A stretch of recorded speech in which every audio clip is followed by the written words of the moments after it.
All right, guys, so let's get into this. Let's talk about financial literacy. Some of you guys are still asking about not just here in Colombia, but just living abroad in general. A lot of the answers I'm going to give in this video are pertaining to where I am. I can't answer questions outside of where I am right now because I haven't been anywhere in a while. You know, I've been over 4 straight years in this country. I haven't been anywhere. So anyway, let's jump into this. So some of you guys are asking about the best way to either transfer money or get money out of ATMs. What's the best way that I've found when dealing with finances living abroad? Okay, so I'm not gonna lie to you guys. Anytime that you're living abroad, and I don't care if you got Charles Schwab investment accounts, Capital One, because I got all that. I got Discover. People use TransferWise and Remitly. Those are going away here in April. They will no longer be available in April. So people are going to have to go back to the old method, ATMs, Western Union, MoneyGram.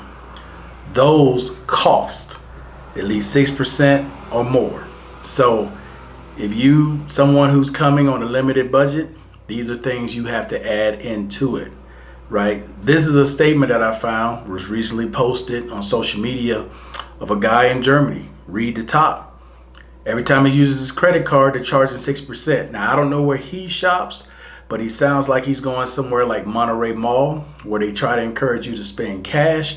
But if you go to the ATM to take out cash, you're going to spend just as much, if not more, taking out cash out of the ATMs. I've gone through this before with you guys about using ATMs and the fees that are associated with ATMs, especially people who are coming here with fly-by-night banks where there are no breaks on any fees at all. And even if you have Navy Federal, USAA, Pentagon, Fed, you're only getting the money back on the American side. You're not getting the money back on the Colombian side because the fees are already baked into the amount that you're taking out. So the bank is not going to go through and say, okay, let's separate this and see what they charge for an ATM fee, and let's see what the peso rate is. They're not going to do that. So when you're coming here or you're going to any of these countries, you should have the option when it comes time to accept the transaction, or whether or not you want to accept the exchange rate or decline the exchange rate. They've gotten a lot smarter here. Depending on the side of town that you're on, if you go to some banks, you go to decline the exchange rate that they offer, they'll just terminate the transaction. Where on other ends of town, if you're over here, like where I am right now, you decline the transaction, it'll still go through. Decline the exchange rate they want to give you, it'll still go through. As I mentioned before, depending on how many times you go to the ATM and how many times you take out money, either weekly, bi-weekly, or whatever, people here are losing anywhere from $75 to $400 just in ATM fees. Depends on the bank that you use and the exchange rate. As the dollar goes down, the exchange rate gets much higher. So for me, my solution has been 2 things. International credit card that has no international fees, and Apple Pay. Those have been my 2 solutions. Those 2 have worked for me to where I can minimize the amount of money that I take out, because I don't take out that much cash. I don't need that much cash. Even the people who work for me, whether it's my caregiver or my driver, I pay them either through Apple Pay or I pay them through PayPal. So if they need to take money out, like they need cash to pay rent or whatever, I pay them through PayPal. They can transfer the money from PayPal to their bank account.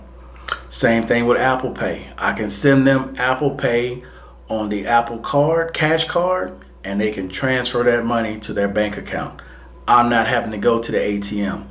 I may pull out the equivalent of $500 in a month, okay, from the ATM. And I look at what the fees are. They're going to charge you anywhere from $7 to $10 depending on the bank that you use, and then the fees. So if you're not familiar with declining the exchange rate fees, man, those fees can range anywhere from $25 up to, I've seen it as high as $75 to take out your own money. So imagine doing that 4 times in a month. It costs. So for me, to keep you from being broke here and losing all your money to ATM fees and you having a bunch of headaches and whatnot. Learn how you use your debit card as your credit card. I'm sorry, your credit card as your debit card, but pay it off before your statement comes due. That's how I maintain it. That's how it's been working for me. Any other questions, guys? Go ahead and leave comments below, and I'll try to help as much as I can when it comes to finances and living abroad. When we come back in April, hopefully you guys will have more questions. See you then. I'm out.